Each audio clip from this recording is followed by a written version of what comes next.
The party in British politics today that thinks we've got too much government, that government controls far too much of our lives, it takes far too much of our money in taxes, and it wastes most of it on a public sector that is bloated and increasingly is acting like a secret police. You know, whether we're running a business, whether we're going about living our ordinary lives, there is someone there. It used to be called the man from the ministry in World War II, but it's all too prevalent. So we as a party have a central belief that Britain should be a self-governing, independent nation. But way beyond that, we want to live in a country that is a freer country. We want to live in a country where we, the people, can determine our own futures. And we see the great battle that is going on in politics today as really being the battle between bureaucracy versus democracy. And right at the moment, supranational government and the bureaucrats have got the upper hand. But it hasn't got to be like this. Now, whatever we've had in terms of too much government control of our lives, we've got to say that under New Labour, the whole thing has gone completely mad. The first thing I thought to myself in '97 when New Labour came to power, and because some of you here aren't really old enough to remember it, I know, but there was the music. Things can only get better, and we had, you know, the sight of John Prescott doing a jig to that, and Neil Kinnock, and all the rest of it. Ghastly it was. But you know, Blair had come to power, and this old Labour Party that I remembered, and the last time it had been in, we had income tax rates of 83%. We had an absolutely chaotic situation with our public services and with our unions. But suddenly, under Blair, it was New Labour. It was all going to be different. There was a new brand of social democracy. And one of the big problems that Blair had in the early days was how to hold old Labour together with New Labour.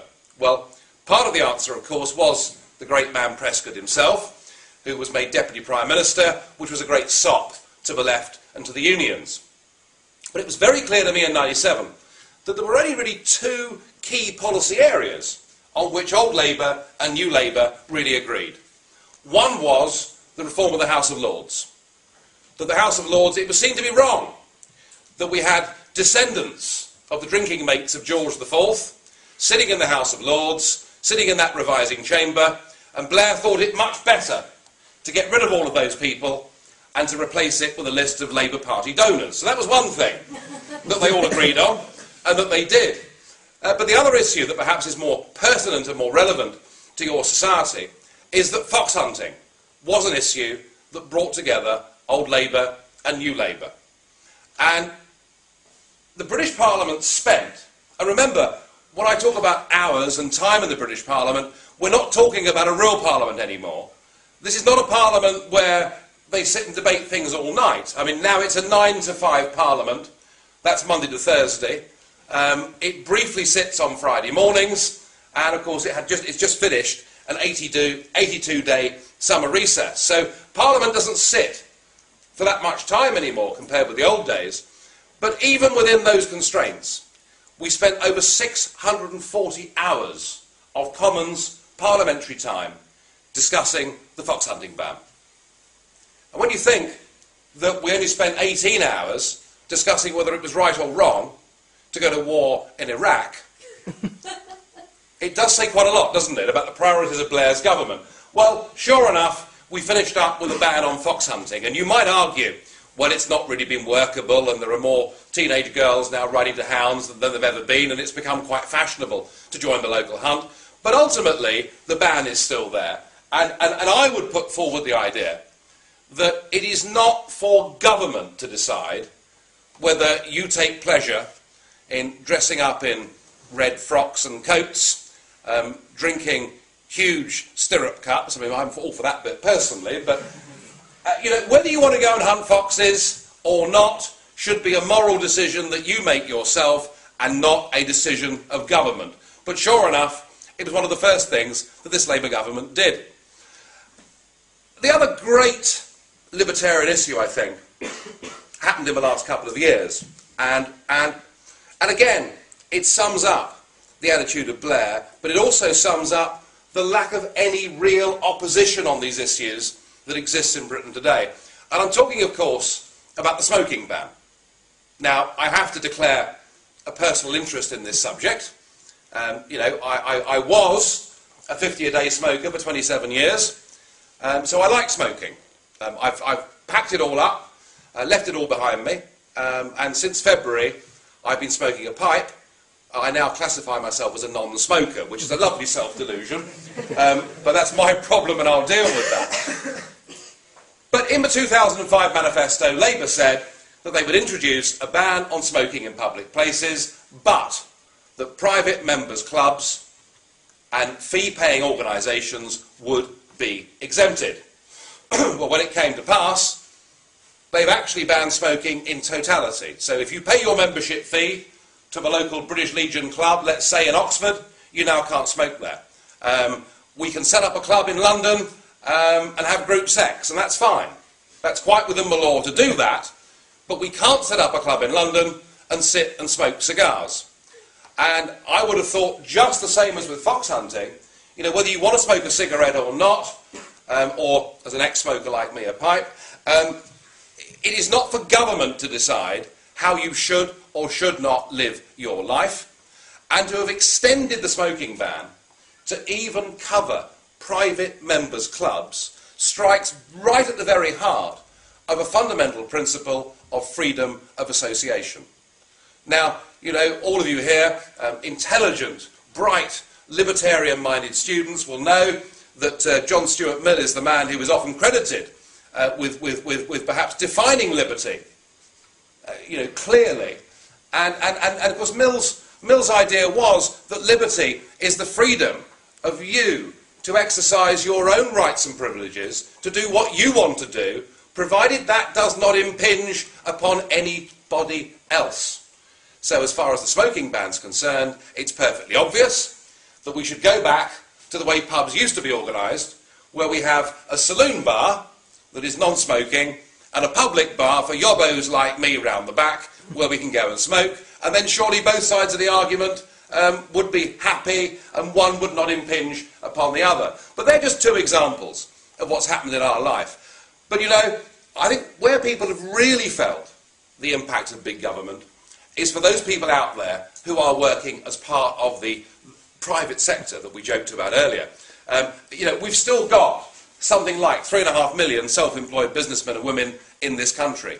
They are the people that have really felt the weight of big government. There is this belief, there is this desire that if it moves, you must legislate against it. And now, this is not new. It's been there for some time. And there's that wonderful story, apocryphal probably, but never mind, it bears telling. Wonderful story of Winston Churchill, just after the war, standing at the urinals in the House of Commons and turning round and seeing Clement Attlee next to him and saying, "Oh my God, Clem, every time you see something big, you want to nationalise it." Well, you know, Labour were quite good at that with big businesses, but it's not the big businesses I'm talking, it's the small businesses that have really suffered. And they have had to put up with something like 3.5 to 4,000 new pieces of law that are made in this country every single year. Some are statutory instruments, some are acts of parliament, most come from what I regard as a foreign dominion, and perhaps we'll return to that a little bit later on in my talk. But it's they that have had to pick up the burden for this. But in a sense, we're all picking up the burden for it, because what is freedom? I mean, the greatest freedom, surely, the greatest freedom that we have living in a free market is the ability to make money and for the government not to take too much of it from us. We are now, not through income tax, that's now down to, what is it, 50%? Or will it be 55%? I don't know. Whatever it is, you can be certain of one thing: whatever Labour do, Cameron and his dimwit colleague Osborne won't oppose any of it. But we're living in a society where through indirect taxation, those of us that are working and those that are in the productive sector, which I can no longer, of course, claim to be, are paying over vast sums of money to a government machine that decides how it spends our money. And what UKIP wants is, yes, we want to live in a civilised society. We believe there should be a safety net for those that cannot provide for themselves. But we do believe that the welfare state, that the dreams of of Beveridge and all these people going back 65 years have actually gone wrong, because we finished up living in a society where living off the state has actually become an option that millions of people have chosen. And you could apply the same principle, if you like, to, common agricultural policy subsidies to farmers. Very nice to get a cheque on year one, and you feel very good about it. By year 3, you become wholly dependent upon it. So I feel we're not living in a free society. I feel everywhere we go, there are CCTV cameras, and we're told, of course, that it will make our lives better, that it will stop crime, that everywhere we go, we find ourselves with speed cameras that want to stop us, and we feel increasingly that those of us that are part of this wonderful mythical land of Middle England are the ones that effectively pay the price for things. We're the people that get the knock at the door. Did you see this case of a lady at the weekend that was a Christian lady was opposed to a gay pride march, and 2 police officers come and knock on her door, and yet at the same time we read about those people that are serious, violent, repeat offenders who go into prison for tiny, tiny sentences and come out and do the same thing all again. So there is this feeling that law-abiding Middle England is being overtaxed, is being spied on, is being told whether it can hunt foxes, is being told whether it can smoke cigarettes, and the whole thing is completely out of control. Now, we may have a saviour, because at the Tory party conference, David Cameron stood up and said that he was going to fight and campaign for small government. Now, it sounded rather good, didn't it? And I briefly, it had been quite a heavy night at the time I saw Newsnight, and I briefly, nearly cheered, because I thought, crikey, here actually is a difference between the Labour Party and the Tory Party. And I've been going around for the last 3 or 4 years saying that you can't put a cigarette paper between them. But I thought at last, maybe there is a difference. But what did Cameron actually mean by talking about small government? Well, I suppose he did say that the Tories were going to propose spending cuts. Osborne, of course, presented this. In fact, they intend to cut government spending by the princely sum of £7 billion a year, which, of course, is less than 1% of the overall government spend. He may repeal the fox hunting ban, although personally I doubt it. He certainly has no intention of getting rid of the smoking ban, and there is no commitment from this Conservative opposition, soon perhaps to be government, to cut taxation in any way at all. But the point I want to put to you tonight is that even if we did have an opposition party worthy of that name in British politics, even if we did have a Conservative government coming into power next year that genuinely wanted to free up small businesses, that genuinely wanted to give us back our liberties, that genuinely felt it was wrong that our DNA database should be shared with a European Union centralised database, that felt that all of these things should actually be taken away from Europe, should be taken away from central government and given back to us as individual human beings, even if we had a government that genuinely was committed to those things, I'm afraid that right now it wouldn't be able to do it. And of course, the point that I'm moving on to is the fact that we are members of a European Union. Now, older members in the room may have had the opportunity to vote on this in a referendum way back in 1975. I myself was far too young to vote in that referendum, and most of you here weren't even born. But the fact is that over 75% of our laws are now made by the institutions of the European Union. And the point about European law, which gets right to the heart of the whole principle of democracy, of freedom, of us as a people being able to determine our own future, is that once something is European law, there is nothing we as voters can do ever at any subsequent general election to change that law in any way at all. You know, right now there's a big debate going on about the hedge fund directive. You might have read about it. Now, perhaps you all think that people in the city are greedy, awful, terrible people. Well, perhaps some of them are. I did my best in 20 years to be one of them, but didn't succeed because here I am now. But whatever you think of those people in the city, you know, we've got to recognise that it's one of the few things that we as a country are still very, very good at. And the penny is beginning to drop with these city businesses because they are beginning to realise that this investment directive will probably be law by Christmas. The European Parliament may amend it ever so slightly, the Council of Ministers may make one or two demands, but it will be law by Christmas, and then, if you're a hedge fund manager in the City of London, it doesn't matter a damn to you whether Gordon Brown or Call Me Dave becomes the next Prime Minister, because there's nothing they can do to change even the grammar. Nothing they can do. So the whole point about those of us that want to live in a low-tax society, that want to live in a society where government does less, that want to have a government that gets rid of excessive regulations that control our daily lives, that gets rid of the kind of regulations that prevent entrepreneurs, that stop people from going into business. The whole point about this is the only way we can achieve any of this, libertarians, is by voting in British governments who pledge to do it. But the only way we can have British governments that can make that pledge is to have British governments that have that power back. And all the while we remain part of a political union and a customs union that is called the EU, there is absolutely no chance of this massive degree of over-governance that we're all suffering from and that all of us hate ever being reversed. So we can talk until the cows come home about all of these things, but I want us free of a European Union. I want us to be trading with Europe, to be friendly with Europe. I want to vote for British governments that deregulate us. I want to have British governments that give power back to local councils. You know, Mrs. Thatcher, she so hated the extreme left that she emasculated local government in this country. But perhaps the greatest freedom of all that we can have is I really do think that the Swiss system of direct democracy is a damn sight better than the current form of parliamentary representation that we have in this country.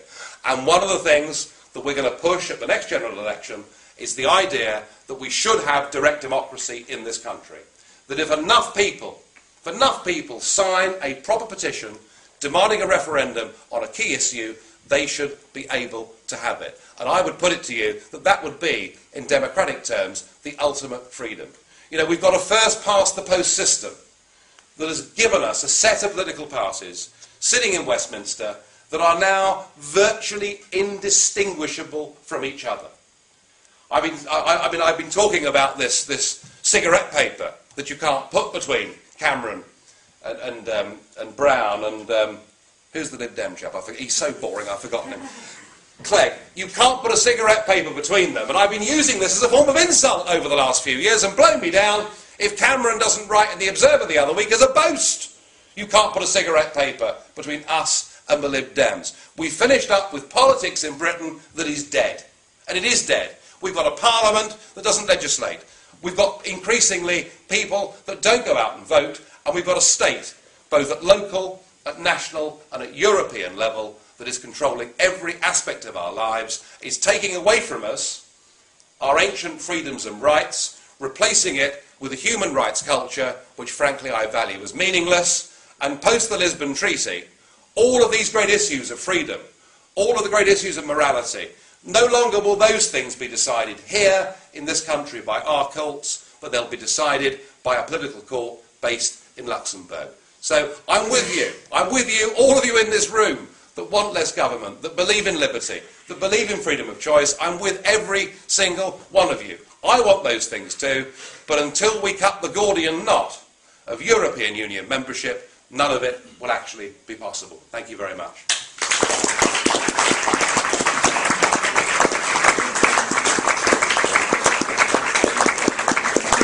The other big problem, of course, is overheated buildings in this country, public buildings, including this room. And I thought we were all concerned about climate change and global warming. So why we do it is quite utterly beyond me. Well, thank you. You were a very polite audience, very nice audience. You gave me a much better reception than Mr. Griffin got last week on question time. And just before I move to questions, just something I'm curious about. I just want to ask you a sort of show of hands. How many people thought that last week's question time will be good for the BNP, and how many people thought, because of what Griffin said, it will be bad for the BNP? So how many here thought that him being on question time will aid and abet the BNP in their mission? Hands up. And how many thought it would hurt the BNP? You pretty much split down the middle, actually. Interesting, isn't it? I have to say myself, in '99, UKIP won 3 seats in the European Parliament. And because of that, Question Time invited me to appear on the programme. Now, it wasn't met with quite the venom that Mr. Griffin's appearance was met by, but it was met by considerable comment in the press that UKIP shouldn't be on this programme, that they were only in the European Parliament because of PR, and that Mr. Farage represented a very extreme view, only held by a tiny percentage of the public, and therefore it wasn't relevant and wasn't right that I should appear on the programme. And the truth of it is that actually, it's not just been Question Time, but actually appearing on Question Time and all of those programmes is perhaps the biggest single factor that has helped propagate our views, that has helped to make us popular, and help the party to expand and grow. So for us, the first invite to Question Time was absolutely key, because people thought, who are these people? What do they stand for? Well, hopefully, the things that I've said on that programme haven't been too crassly stupid over the years, and people have seen, whether they agree with our view or not, that we are sort of a half-decent, well, only half, but, a half-decent bunch of people. My view on Griffin is that, I think to those that put their hands up to say that it's been good for them, that short-term, they've gained publicity that to buy would have cost many millions of pounds. There's absolutely no question about that. But I personally think that 4 or 5 of the answers that he gave were so simply appalling. I mean, the Holocaust stuff, the Ku Klux Klan. That was top stuff, wasn't it? An almost totally non-violent organisation. And then he has the cheek the next day to say he was a victim of a lynch mob. I mean, goodness gracious me. The comment on the Muslims amused me too. He said, anyone pick this up? He said, if Muslims choose to continue living in Britain. Is this after Griffin's taken over? I just thought there were 4 or 5 comments there that were very, very damning, and I believe whatever short-term boost the BNP may have got from it, I think that to have gone on a programme of that stature and to have said things that were as crassly stupid and ignorant as he did, I think in the medium to long term it will do them enormous damage. And I think that there are the number of hardcore, genuine racists out there, and they do exist. I've met them. I've been out canvassing. I've met them on the council estate. I mean, people that absolutely hate everybody. Love and hate tattooed on my knuckles and all the rest of it. I mean, there is a constituency for it, but it's actually very small. And that most people who vote BNP in council by-elections do so because they want to stick a massive 2 fingers up to the establishment, because they feel bloody angry about open borders, about the extent of immigration, the pace of immigration, and all of these things. And they vote BNP without ever really subscribing to what the party is about, or in the back of their minds might be all about. And I think that Griffin the other night removed any suspicion. Anybody that thought that that guy perhaps genuinely was a moderniser, on thinking about that programme last Thursday, would realise that all of that baggage is still there and is still in place. And to say that he couldn't explain why he'd said what he said about the Holocaust because of European law was a pretty poor excuse, wasn't it? That was the one good contribution from Jack Straw on the programme. God, I kept looking for one, But the one good contribution from Jack Straw was when he said, there is no law in this country that prevents you from talking about the Holocaust. So I think they were damned by last week. I hope they were damned by last week. I genuinely think that this year's European elections will prove to be the high watermark for the BNP and for their policies. Anyway, enough from me. Right, now questions on what I've said, please, far away. Someone throw abuse at me. Sir. You mentioned question time. Yeah. Some BNP votes would be ill-informed anti-Europe votes. Would you ever like to have been on the programme to try and point out, you talk about how people aren't racist, but it's a protest, sort of highlight how you're a protest vote that is not a racist one? Do you know, the week before, I was on the programme the week before, and up in Hull, a Labour stronghold, interestingly, in which UKIP came first in the European elections. Amazing. One of those cities where I never thought UKIP would come first anywhere in the country, all the years I was working for it, but suddenly, in a European election context, we are. I came home from Hull that night, thinking to myself, God, I'm really pleased that I did this week and not next week. And now I think quite the opposite to that. I now wish I had been on that panel. Two reasons for that. One, a very cynical reason, that it was an audience of 8 million. All right. Okay, I'm being honest, you know. I mean, so it would have been a big stage. No, I'll tell you the real reason why. I felt the rest of the panel dealt with it really very, very badly indeed. It was completely formulaic, wasn't it? They all walked in with their notes, and they plunked their notes down in front of them, and they read out from pre-prepared scripts, and they didn't really adapt to Griffin and what Griffin... Nobody could have predicted that Griffin would give answers as crassly stupid, ignorant, and, no, I mean it, and as ill thought out as he did. I mean, the Holocaust question was an obvious... I mean, listen, when I go on Question Time, every time I go on, I think to myself, what are the 3 worst things that Dimbleby's going to ask me? You know, he'll ask me about a couple of our MEPs that turned out to be rotten. He'll ask me whether I drink too much. Well, that's true, obviously. But, you know, I mean, what are the 3 worst things that I'm going to be asked? And that's part of the preparation. Griffin didn't go through that process.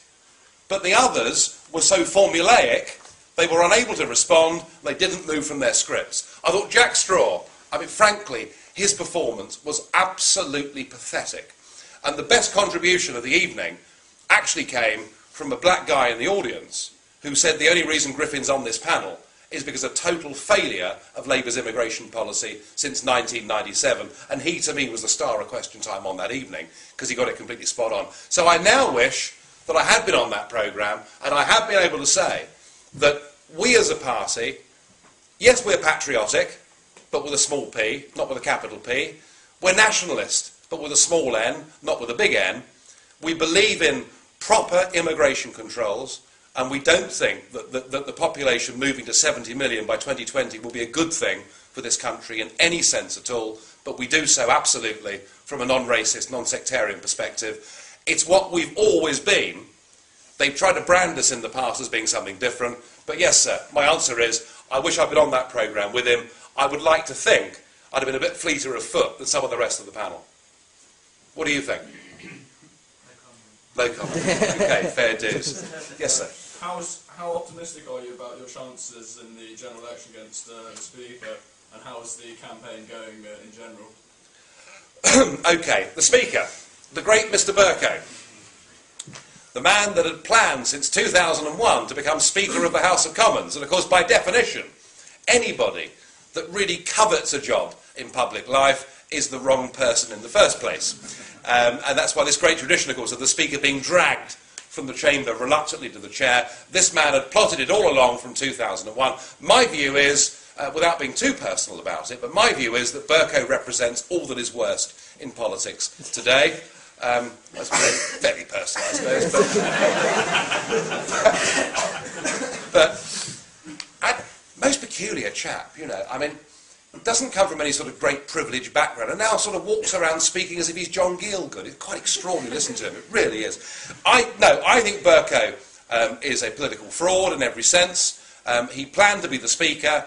He cynically dropped all of his old policies, and one or two, like the Monday Club, perhaps he ought to have dropped, because the Monday Club of 1985 that he was a member of make Griffin look quite moderate. So maybe there's one or two aspects of growing up that were a good thing, but he very cynically gave up all the things he believed in, became New Labour, became Blairite. He was on the board of the Bruges Group at one point in time as a Eurosceptic. Then he backed Ken Clarke for the leadership. Then he speculated in public that he might join the Labour Party. And then, lo and behold, it's the Labour MPs that vote him in as Speaker. So I think that he doesn't represent political principle. I also think that as a Speaker of the House of Commons, who has set himself up to be a modern-day Speaker, he's going to tour the country, Bercow. in his built-up high heels, and he'll tour the country talking about Parliament and democracy and how important it is that we reinvigorate Parliament, when at no moment in time would he even mention the fact that even before the Lisbon Treaty goes through, that 75% of our laws are made somewhere else, and he won't even talk about it. So I think there are many good reasons for me to stand in that constituency. There, of course, won't be a Labour candidate, because they've virtually got a Labour MP already. I don't think the Lib Dems are going to stand. There'll be all sorts of eccentric candidates that do stand in the by-election. And, of course, I mean, here's me saying that. Just a quick sort of tangent, if I can. UKIP was formed in September 1993, and I was a founder member of it. And 6 weeks after the party was formed, I turned on the radio, 6 o'clock in the morning, Today programme, to hear the news that the Conservative Member of Parliament for Eastleigh, one Stephen Milligan, had been found dead overnight. And this was the famous story of dressed up in women's clothes with the sort of ligature thing round the neck and the orange in the mouth. I mean, it may be normal practice to some in a libertarian society, I don't know. I chose to call it the first ever case of vitamin C poisoning. So UKIP had been going for 6 weeks, and I stood in that by-election. I was UKIP's first ever candidate for a completely unknown party. And I got a few people together, and we designed a leaflet, and we went out and sort of gave out these leaflets, and I turned up on the night of the count, and one of those big Lib Dem sweeping wins from a seat that had been Tory forever. And I'm proud to tell all of you that in my first ever attempt to stand, I beat Screaming Lord Such by 198 votes. Not a bad start. Not a bad start. So who am I to criticise eccentric candidates that come from nowhere? Now, I think the Buckingham thing will be a simple two-horse race. I think amongst those people in the constituency who are switched on to politics and care about these things, I'm going to do incredibly well. And there was a big poll on Conservative Home not long ago that showed that a vast majority of Conservative members who contribute to Conservative Home would in fact prefer to vote for me in the privacy of the polling booth than vote for John Bercow. Beyond that, what can I say? I'm going to give it my best shot. I don't know. There is a massive Conservative majority there, but they voted for a Conservative. They got somebody who actually betrayed the principles that he said he was standing for in 2005. I don't think he's a very popular Speaker of the House of Commons. I don't think he's a very popular man amongst his own constituency party. He, of course, will try like hell to maintain his position, but I'm going to give it a go. More broadly, how will UKIP do in the general election? Well, I just don't know the answer to that. You know, what we have proved is that we can do damn well in a European election where there is proportional representation. And I do feel proud of the fact that I led the party on June the 4th to coming second in the entire United Kingdom. And that's not bad for a party that just scraped past Screaming Lord Such a few years ago. I mean, seriously, it is some achievement. Can we replicate Hull? Can we replicate Newcastle-under-Lyme? Can we replicate Plymouth and those places where, in the European elections, we came first? I don't know the answer to that. What I do know is that UKIP's growing, and I think the evidence for that was the one electoral test there's been since the Euro elections was the Norwich North by-election, you know, where we scored a similar kind of percentage in the first past the post by-election that we clearly couldn't win, as we've done in the European elections. I think UKIP is growing. I think UKIP is more united than it was before. I think people's fears about UKIP, you know, was it somehow a more extreme organisation wearing different clothes? I think all of those things have now been allayed.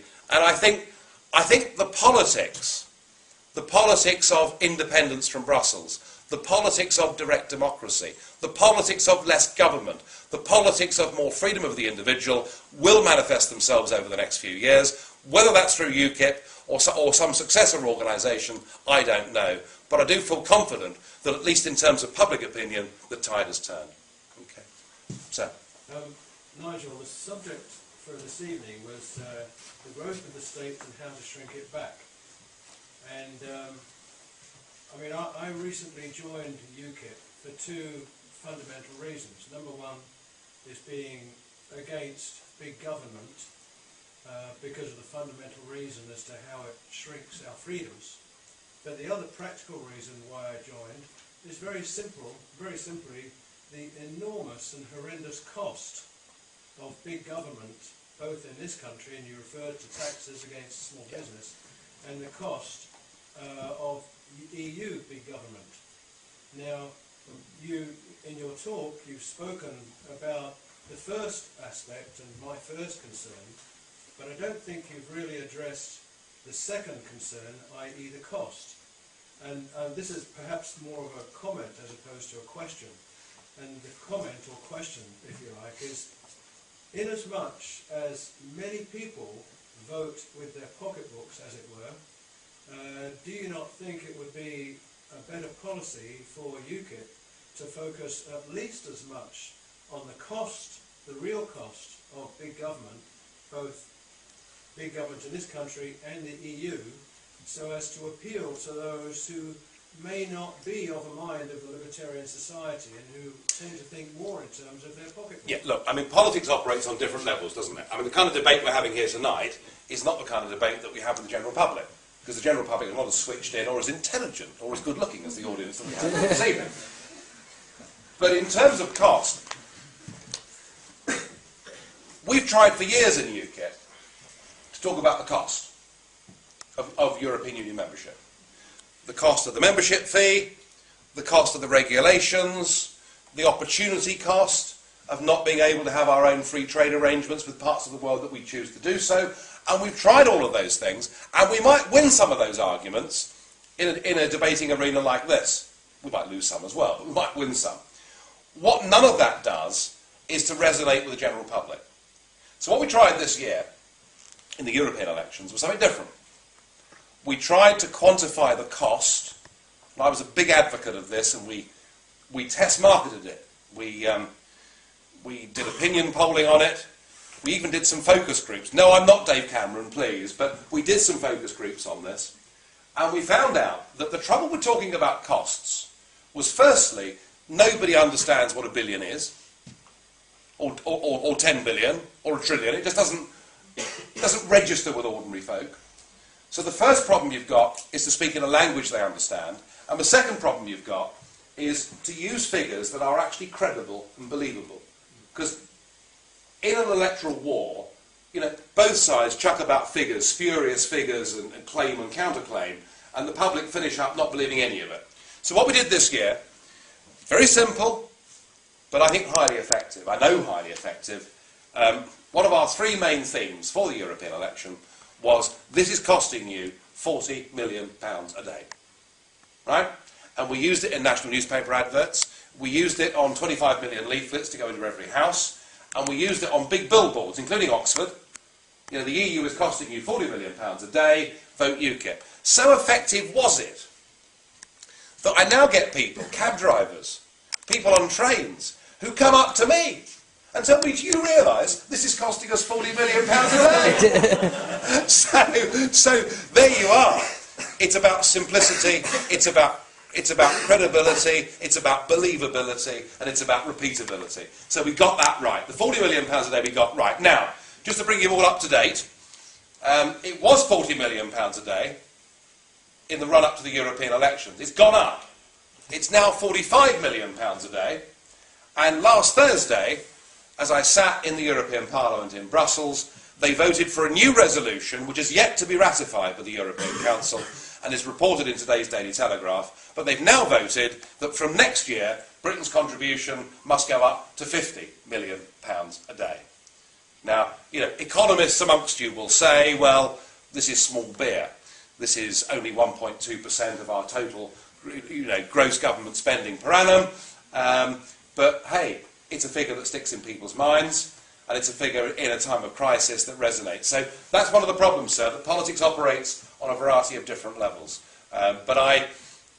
What I do want UKIP to do, and we're not there yet, but I do think we have to come up with a policy at the next general election, a credible policy on government spending in this country, and a very clear plan to radically, over the next 5 or 10 years, reduce the amount of government spending in this country.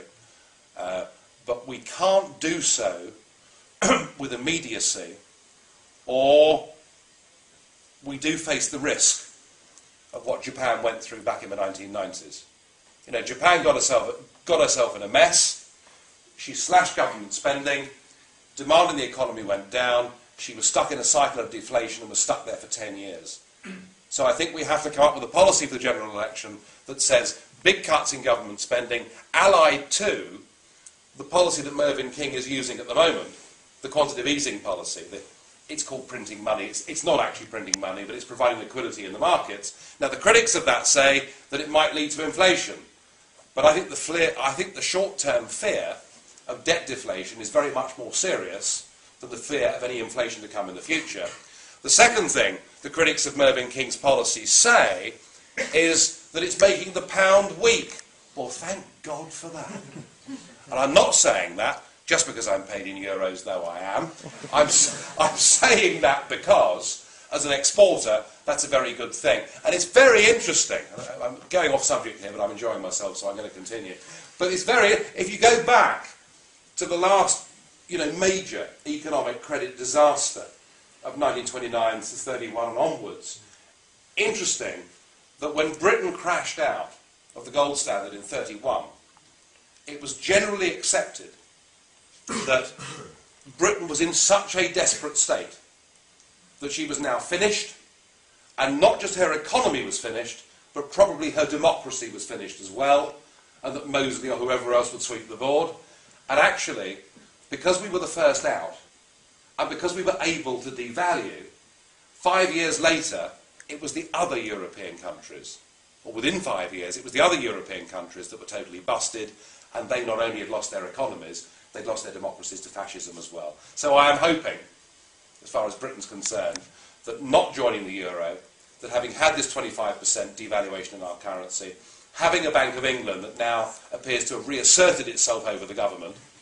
Alistair Darling is not running the quantitative easing programme, please believe me. I doubt he can even spell it, And I do think that Mervyn King and the Bank of England have got it right, but I do think UKIP needs to come up with a credible policy on what to do about government spending, but with the caveat that we have to couch this in terms that ordinary folk understand, and £40 million a day was a winner, and our next election campaign will say it's 50, and that'll be even better. Sorry, the next one was there. Yes, sir. A couple of weeks ago, the hot topic was the leaders' debate between the different parties. Yeah. I remember you saying that you'd like to be a part of the panel. How big would you like the panel to be? Would you like the Greens and the BNP to be on as well, so you can really get to grips with Nick Griffin and the other parties properly? Well, the trouble with this is I think, look, any questions on Radio 4 is a panel of 4. And they have 3 people from politics and 1 from, business or the arts or whatever else it may be. Question time, when it was Robin Day, gosh, this is ancient history, isn't it? But it used to be 4. They made it 5 by bringing on a celeb. And I have to say, very often the celebs are very weak in my view. The first time I appeared on it in 1999, I was on with Benjamin Zephaniah, the Rastafarian poet. And in those days, you could smoke in the green room. So I was having a gin and tonic and a smoke before going on. And he was chatting to me. I said, do you want a cigarette, Benjamin? He said, no, I don't smoke those sort of cigarettes. But anyway, he appeared once and never appeared again. Was Bonnie Greer good the other night? No. Well, I don't think her contributions were very powerful, really. Nice lady that she is. I met her a couple of times. Nice lady that she is. So question time's become 5. Before the European elections, they increased it to 6. And I appeared on the question time on May the 28th it was, the week before the European elections, with 6 of us on a panel. Well, 6 people on a panel show that, including the music and the credits, last for 58 minutes, and you suddenly are beginning to get sound bites. Whereas the point of question time surely is that you have a bit of a debate and a chance to expand an argument. So I think that whilst I think that the BNP should have been on, and perhaps they'll appear again in a couple of years, and whilst I think the Greens should appear on these things, I feel the Greens appear far too often on these things, because they're nice, and the BBC like them. No, I'm being serious about this, in Oxford, I could be lynched in Oxford, of course. This is their great stronghold for some reason. Everyone's gone mad in Oxford, but never mind. But no, I generally think that actually, if you have a panel discussion with more than 4 people, it starts to get very, very difficult indeed. And tell you what, back to that Griffin question earlier, I tell you the programme that he should appear on. I've done it twice. Andrew Neil's Straight Talk. Now, it's a programme that doesn't get a mass audience, and it's shown at 4 o'clock in the morning or whatever it is. But my word, you sit in front of Andrew Neil, and it's 28 minutes, straight through, uncut, and the camera is on you the whole time. And he's firing questions at you, difficult questions at you for 28 minutes. That for me, that's the toughest and most rigorous test I've been through in politics, under examination. And if Griffin gave some bad answers on question time, 28 minutes with Andrew Neil would really sort him out. Yeah. You talk quite a good talk. Well, thank you. Nice. But, I mean, ultimately, UKIP aren't going to get into power. Your European representation is never going to be more than, say, 20 max. Why is it not a wasted vote for you in a general election? Well, I think one of the first things in a democracy is that you should be able to stand up and fight for what you believe in. And if what you believe in is quite different to the entire political class today, then you should stand up and fight for it, even if the odds appear to be against you. So that's the first reason we should stand. The second reason we should stand is because there's more than one way of winning. Look, what do we want? What is it? Why have I come out of business, out of a lucrative career in the city, to do?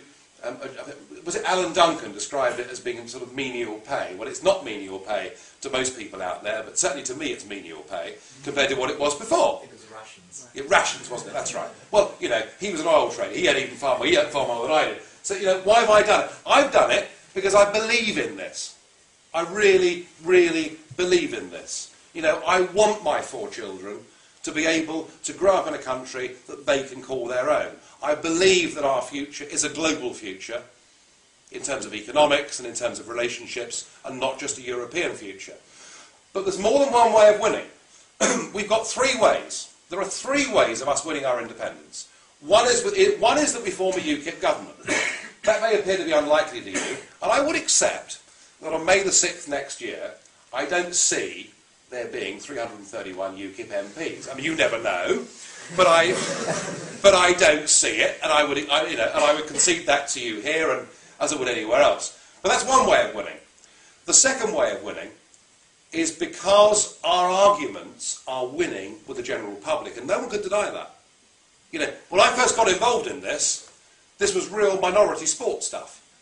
Not many people out there thought that the European Union posed a threat to their ordinary lives, and it's now, and we've been the only people saying it, it is now the clear, settled majority view of people in this country that we want to trade with Europe, we want to be friendly with Europe, we want to be good next-door neighbours, knowing with the French that won't always be the easiest thing to do, but we don't want to be part of a political union. So the second way that we win is that by winning hearts and minds amongst the public, that we get one or more of the other major parties that steal our policies.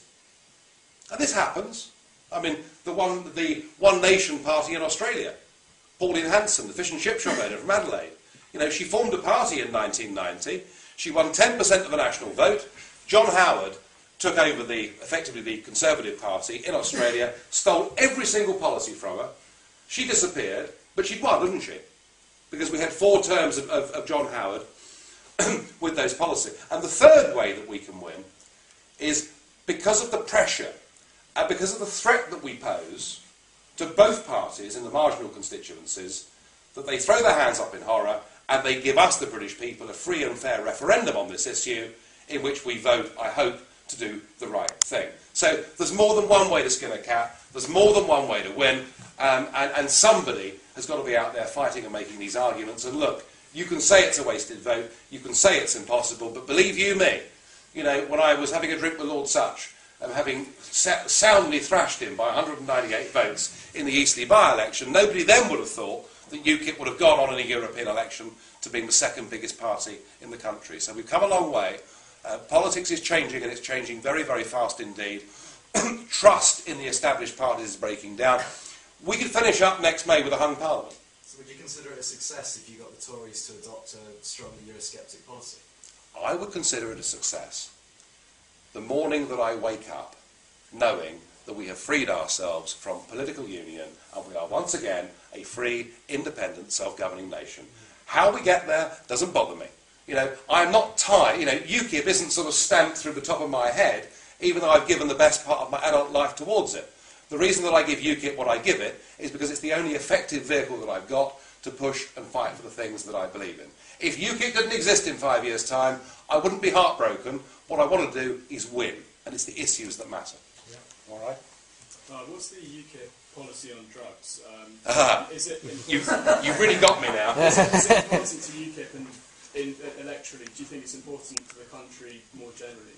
All right, what's the UKIP policy on drugs? Well, the UKIP policy on drugs is the same as all the other parties, that drugs are appalling and terrible and we must be tough on drugs. I mean, that's a libertarian. That's more or less what the party policy is. What's the Nigel Farage view on drugs? Quite different. I say this as somebody, and I've drunk and smoked all my life. I've never dabbled with drugs. I've never chosen to. But I guess that's by the by. But I never have. And I discourage my sons from doing it. I'm sure they ignore me, but I discourage them from doing it. I mean, they're at university, or one of them is anyway. So I don't know. But look, I take the view that if you add up the amount of police time, if you add up the amount of court time, if you add up the cost of prison, if you add up the cost of all of this, and then you add the cost of petty crime and not so petty, unpleasant crime that is going on to raise the money for people to buy drugs, and then when you accept that drugs are so endemic that it isn't just walking down the commercial road in the East End of London that you're offered them, but in North Cornish hamlets, that you realise that the idea every year that the government announces we're appointing a new drug czar and we're going to launch a war on drugs. This was lost many, many, many years ago. And I have had the impression over 10 years as an MEP, God, I'm a veteran, but over 10 years as an MEP, one of the things that I have seen at first hand that I wouldn't have understood in my own life before that was visiting various council estates and rundown areas where the lives of thousands of people are blighted by, in each case on these estates, less than a handful of people who run the drugs rackets and all the extortion and all the unpleasant things that go around with this. It's not that I want to legalise drugs, it's that I want to take away the criminal incentives from those who use the fact that it is illegal and need to get the money to buy them. And frankly, my own view is that we'd be far better off lifting this prohibition, accepting that perhaps more people would use them, but working on the principle that people should be able to go to the devil in their own way, and cutting out the whole criminal class, just as the Americans, in the end, cut out the Al Capone class by realising that the prohibition of alcohol was a total disaster. I haven't yet. I've managed to modernise UKIP in certain ways, and I've managed to broaden UKIP, and it doesn't look like a party of very angry old men, which it did 10 years ago, with the exception of me. I was an angry young man. And we've broadened the party out, and we've got a much broader appeal, and I have managed to change policies on certain things. This is one that I've not been brave enough to take on with my own membership, but that's my own view. What do you think? Well, I think I agree with all the arguments for legalisation that you said, and it doesn't seem consistent to me with a libertarian outlook to try and ban it, but also what's the difference between smoking a spliff or having a cigarette? You know, which one's really more harmful? So we'll test both later. Okay. Well, on a similar vein. I was joking. Don't quote me about anybody, for God's sake. You must I don't mind generally what I think. Everything else I've said you can quote, but not that, please. Well, you must have known, I suppose, a few of these questions would be coming as you're addressing libertarians, but I suppose you've had the drugs question. You mentioned earlier that, of course, people can engage in group sex on their own property. This is not, in fact, the case. Well, that's the interesting way that it so happens that brothel laws and brothel prohibitions are defined. I will bow to your experience is not very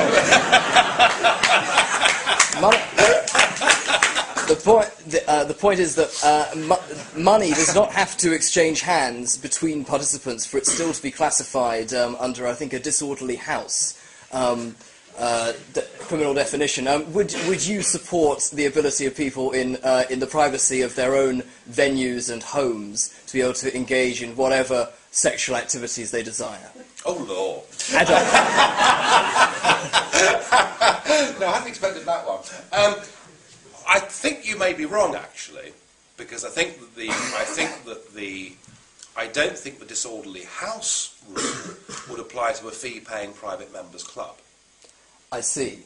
So if we, you know, and if my next entrepreneurial venture, having failed in the general election, as this gentleman here so kindly informs me, and if I set up, you know, the Farage Group Sex Club somewhere in central London, and you pay £100 a week to be a member, or a year, or whatever, depends on what new car, I suppose. But then I don't think that, and that wasn't a pun, but I don't think that would be a disorderly house, because that would be right of association by private consenting adults agreeing to join a club. So I think it's different when you pay to go in, you know, on a one-off basis. I think that we have an opt-out from that, okay? That the British have an opt-out from that, the Poles have an opt-out from that, the Slovaks have asked for one, and Václav Klaus is about to get one at the summit this Thursday, all right? But in effect we always know that opt-outs are nothing more, really, under European law than sort of time-delayed derogations. And in the end, there's going to be a battle of wills. You know, forget the Brits for a moment. Think about the French and the Germans. A battle of wills between the ECHR in Strasbourg and the ECJ in Luxembourg. And I think all of us that have watched this process over years know which one's actually going to win. The Charter of Fundamental Rights sums up human rights to me, because it all looks absolutely terrific. You know, it gives us the right to life. Well, that's nice of them, isn't it? The right to marry. Well, it works out for some people. Not always me, but there we are. And all of these things. And then Article 52 says that in time of emergency, all of these rights can be abolished. So it's not worth the paper it's written on. It's quite an extreme... Well, you read it. Well, you read it. It's only in extreme circumstances. Well, hang on, son. Hang on. Who defines what's extreme? Who defines what those circumstances are? That's the point about this, isn't it? That's the point about this, is that you give over to the organs of the European Union the ability themselves to decide what the circumstances are in which, you know, the state of emergency can be declared and all those rights can go. I would argue that I would prefer, we as a party would prefer, and think it generally better, to live with a system of freedoms as opposed to rights, i.e., that every man or woman is born free, that everything is legal, unless there is a law that prohibits a certain action, as opposed to the opposite of that, which is the Human Rights Code, which means that actually you are only allowed to do those things that the state allows you to do through the rights that they give you. It's a big battle of rights versus freedoms, and I generally think, I believe, that our liberty, freedom-based system, our common law system, our judicial system that backs all of that up, you know, the presumption of innocence before guilt, habeas corpus, all of those things, I think those things are an infinitely better safeguard of our liberties and freedoms than any human rights, government-decreed system. And I hold very strongly to that view. I don't believe human rights have made the world a better place. So. With regard to lobby of the booklet, on the tax page you say you want to make tax simpler, and then on the picture with the road you talk about reducing a British thing. How are you going to actually go around imposing this British tax, and surely is it not going to get passed on to consumers? Well, there are two separate things there. So quickly on the British thing, there is no doubt about it that our road haulage industry has suffered at every single level. We've got this sort of terrible discrimination against our own people here on the grounds of... the last time the police did a spot check on the Kent motorways, over 50% of the lorries from Eastern Europe was seriously breaching safety regulations, buying cheaper fuel, and so we're talking about just redressing the balance on that. But the bigger picture, as far as tax is concerned, look, nobody has... I talked about the old Labour government last time round, 83% income tax for the high paid. What Brown has done is to so massively complicate the tax system. I mean, God knows, you know, tax credits, I mean, the employees don't understand them, the employers don't understand them, and none of it's working. And what we're arguing is that where the flat tax system was introduced in the Baltic states and other countries like that, it worked remarkably well, it incentivised people, but above all, the one thing that I've spoken about in the past, and I want us to campaign on very seriously, I talked earlier about the welfare state and about it being a lifestyle choice. But it's actually not a lifestyle choice for everybody. You know, I've got a cousin, she's 30, husband's buggered off, you know, left her with massive gambling debts, the house has been repossessed, you know, she's now been put in council accommodation, she's got 2 young kids, I mean, she's in a hell of a state. Lives in Hampshire, she applies to the Inland Revenue, who've got a big office there, she gets a good job, because she's well qualified, and it's quite a well-paid job, but actually, because of all her benefits, and because she'll start paying tax from a very low level, she's better off, far better off, and will have time for her children in not taking that job and staying on benefit. A glass ceiling has been put on her and her aspirations. That is wrong. It's absolutely wrong. And I believe, and this will be in the UKIP manifesto, that nobody should be taxed if they earn less than the minimum wage at a 40-hour working week, which is about £11,500 a year. Let's lift the threshold at which people start paying tax, and let's incentivise people to get off state benefit and get back to work, all right? So, you know, all these different bans, all these tax credits, all these paybacks, it's not working. There's a huge bureaucracy. We could sack tens of thousands of civil servants involved on taxation by simplifying the whole thing. I honestly believe it would work. All right? So. For those who argue in favour of EU membership, what do you think is their strongest argument? Well, it used to be the economics of it, but they've lost that now because they know that British business has sussed that access to the marketplace is not worth the regulations that come with it, especially given that countries outside, like Switzerland and Norway, have the same market access without the same additional cost. So they've fallen back on the only argument they've got. They've fallen back on the thinking from Jean Monnet onwards that was behind the project, and just like communism was, or Soviet communism was, you know, it's very often the case that the road to hell is paved with good intentions. All right? Imagine if you were French. It's a very difficult thing to do, I know, but imagine if you were, you know, and 1945 comes along. You know, you've just been through 2 catastrophic, disastrous world wars. One in which your country has absolutely ripped to shreds, and another in which, you know, the psychological damage that's been done to you by the cohabitation with Vichy and all the rest of it. I mean, you know, and if someone comes along with a theory that says, if we have a union with Germany, there'll never be another war, well, my goodness me, you can see that's a very tempting idea, can't you? Very tempting idea after what you've been through and after what Europe had gone through.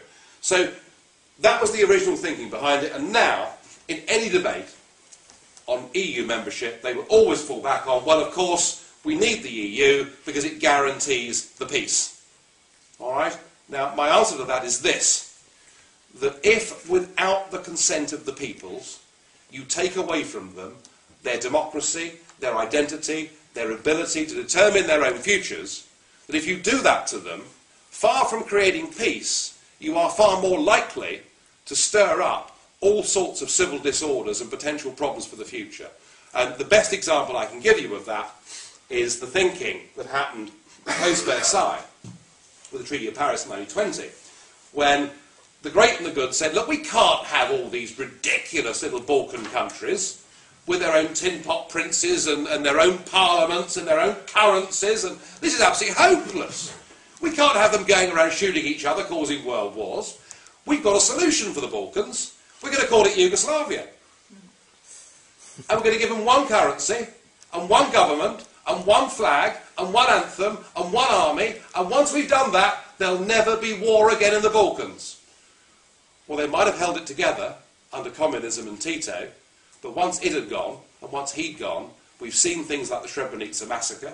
We saw Kosovo just last year declaring its own independence, and nobody would be brave enough and bold enough to predict that we hadn't seen the last of problems in the Balkans, as they now fight and are prepared to die to get back the states they had pre the Treaty of Paris. You can only federate.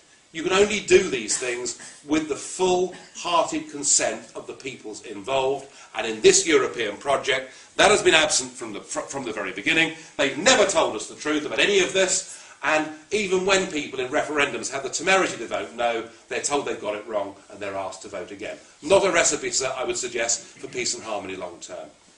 At a practical level, what do you see as the best strategy for a party like UKIP? Is it, in fact, to try to influence the national government through national elections and attempt to effect a withdrawal from the EU? Or do you think there's something to be said for cooperation with other Eurosceptic parties within the European Parliament to attempt to dismantle the mechanisms of power of the EU internally?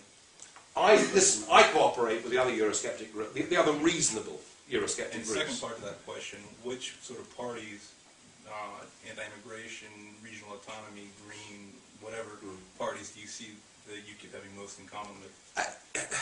Look, I cooperate, have done for nearly 11 years in the European Parliament. I cooperate with other Eurosceptic groups in that Parliament. But it's becoming increasingly hard to do so. Because what's happening is the reaction to this, and it's back to the last question, the reaction to this is becoming increasingly extreme. It's becoming extreme, I could, align with the Greek Communist Party. I mean, they're more anti-EU than I am, but I'd rather not. Certainly, and there's nobody in this room who's a libertarian that would either. Equally, I don't find the Hungarian Nationalist Party, Jobbik, who've got their own sort of brown shirt uniform, particularly attractive either. And that's the problem. People feel their identity is being taken away. People feel their democracy is being taken away, and they're tending to move to the extremes. Luckily, there are still sufficient people that we can work with as UKIP, and I'm now leading a group in the Parliament of 33 MEPs, and yeah, we'll work with them, but in reality, we're not going to win this or get this changed in the European Parliament. I mean, the mechanism there doesn't exist. The single most realistic way that we win, and it's back to this question here, but the single most realistic way in which we win is for our arguments to command such a tidal wave of public support that a British government has to give the British people a referendum so that we can decide our own future. And I tell you this, provided it was a free and fair referendum, and that is very important, particularly after the monstrous behaviour in Ireland recently by the broadcasters and the Yes side, but I mean, let's not go into that too deeply, but if a majority of my fellow Britons decided that I was wrong, decided they wanted to live in a new United States of Europe, I wouldn't like that. But I'd be prepared to accept it, because that decision would have been arrived at democratically. But what I am not prepared to accept, and why I've packed up a career in business to come and do all this nonsense, is I'm not prepared to accept a group of utterly gutless, spineless, useless career politicians in our two main parties who've led us up the garden path on this for over 3 decades without ever having the courage to tell us the truth about their intentions or ever consulting me. I've never been asked to express my opinion on this, and I will fight against the so-and-sos as long as I can. If the British people don't want it, I can live with it. I won't like it, but I'm not having it done to me just by politicians. And that's my main motivation. What do you think the future holds in store for the British Union? Good question, and in many ways, the European argument and that question are closely interweaved and interlinked. As far as Northern Ireland's concerned, Northern Ireland is the most Eurosceptic place in the world. Jerry Adams makes me look like a Europhile because he's a genuine Irish nationalist. He wants the island of Ireland to be independent and not governed by the British or Brussels or anybody else. Paisley certainly has a view on this. I mean, in Northern Ireland, on both sides of the divide, they know what sovereignty is. So, Northern Ireland, fiercely Eurosceptic, and the current relationship that we have with Northern Ireland will maintain. Wales, well, the first UKIP MEP was elected in Wales earlier on this year, and I wouldn't say that Wales is quite as Eurosceptic as England, but not too far away. And what's being done to Welsh sheep by the European Union after January the 1st is nobody's business. I won't go into it. The Welsh and sheep and all that is too much, isn't it, even for your society. Scotland's the problem. Scotland's the problem. Because they've been fed a completely false agenda by Alex Salmond. God knows how he's got away with it. But this idea they can be an independent state away from Westminster and yet part of the European Union, it's a non-starter as an idea intellectually, isn't it? Either they want independence for Scotland or they don't. We've yet to have this debate. It is possible. It is possible, as things look now, that a national referendum on Britain's continued membership of the European Union could result in a Northern Irish, Welsh and English collective quite big no vote and a yes vote in Scotland. So we could see this issue being the one upon which the union with Scotland gets broken. And I don't say that with any glee. I don't say that because I want it to happen. But I do feel sorry that the Scottish argument, that the whole Scottish debate, that the word independence in Scotland means something that frankly at the moment isn't quite true. And I do think also that Salmond's economics don't add up and don't make any sense at all. So I don't want to lose Scotland, but I do think the English have not had a very good deal out of our relationship with Scotland, and that does need to be redressed. So I can't answer it. I haven't got a crystal ball, but a referendum on EU membership would bring that very sharply into focus. Now, a couple more. Yeah.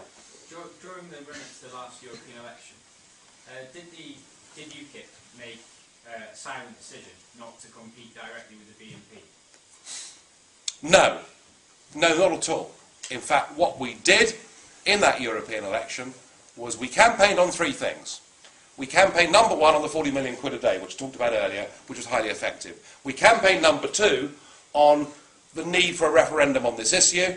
Sadly, we slightly lost that one because Smoothie Boy, ex-PR man, called me Dave Cameron, was able to say, vote for us and we'll give you a referendum without actually being challenged as to what that meant, and we'll find out after this weekend that in fact it wasn't worth a row of bloody beans. But anyway, and the third thing we campaigned on was that we believed that it was quite wrong, irresponsible, to have a total open door to the whole of Eastern Europe. That did not make sense at a time when we've had a massive oversupply in the unskilled labour market since 2005, but we did that making it absolutely clear that we were a proper, non-racist alternative to voting for the BNP, and whilst our philosophy is entirely different to the BNP on trade, on economics, on social and liberal issues, on virtually everything, whilst our policies are entirely different, there is a vote there that wants to protest in some way, and I think we did well, and frankly, if we hadn't been around, they'd have won many more seats than they did. I'm not saying your policies are anything like the BNP. No, but sure. Clearly the voters, the people who vote for anti-Europe are going to vote for the BNP or UKIP. So, for example, and in a city like Manchester, it was targeted very heavily by the BNP and there was no presence by UKIP. Well, that's nonsense, isn't it? I'm not saying that you campaigned on the same issues. The three issues you just said you campaigned on are different from the BNP, but you did target different areas. Well, and was that a silent? When you're a voluntary organisation, yeah, and you build a voluntary structure, you effectively can only target where you're strong, where your voluntary structure is strong. And I would concede one point to you, which is in Manchester we're weak. You know, we're much stronger in Liverpool, but in Manchester we are weak, and there are different reasons for that. But look, in the Northwest, I mean, we fought a very vigorous campaign in the Northwest. We won our first seat in the Northwest very comfortably, and the last result of the night that came in was the Northwest. And with a quarter of an hour to go before the result, I was on the blower, and it was 50-50. Would UKIP win the second seat in the Northwest? Would our 27-year-old, who would have been the youngest British MEP ever, win the second seat in the North West, or would Griffin got it? And by just a few thousand votes across the entire North West, Griffin got it. I accept your point about Manchester. You know, we are a voluntary organisation. The BNP have put roots down in places like Manchester. It's our job to overturn them. I think we have seen the high watermark of the BNP. I genuinely don't fear them after his performance last Thursday. Right, now time is getting on. We've been kicked out in 5 minutes. How many more questions are there? 1, 2, 3. Well, let's take all 3, and I'll attempt to do them all. So, number 1. Could you say a bit more on why you think that direct democracy, so giving more people power, would decrease the government? So isn't it a bit that less people in power, like in monarchy, result in less people being employed by them? Well, look, the point about, you know, we've talked a bit tonight about this, and this phenomenon that our parties in Britain have become the same. They look the same, they sound the same, they marry each other's girlfriends. I mean, the whole thing's extraordinary. Their policies are identical, and they're all quite happy with the fact that 75% of our laws are made somewhere else. We don't get an opportunity to express our opinions on where we're governed from, on who comes to live here, on any of those things. I see the ability to call referendums as the only effective means the people have to get round the back and, in fact, in the end, to destroy the current political class. All right? Number 2. I'm wondering if you could tell us something about UKIP's policy, which I see nothing about, on the right of civilian self-defence. Whether you support reinstating our 1689 Bill of Rights, right to carry arms and use them against criminals, and whether you oppose the Big Freeze war on cutlery. Oh, the what? Knives. Ah, right, sorry.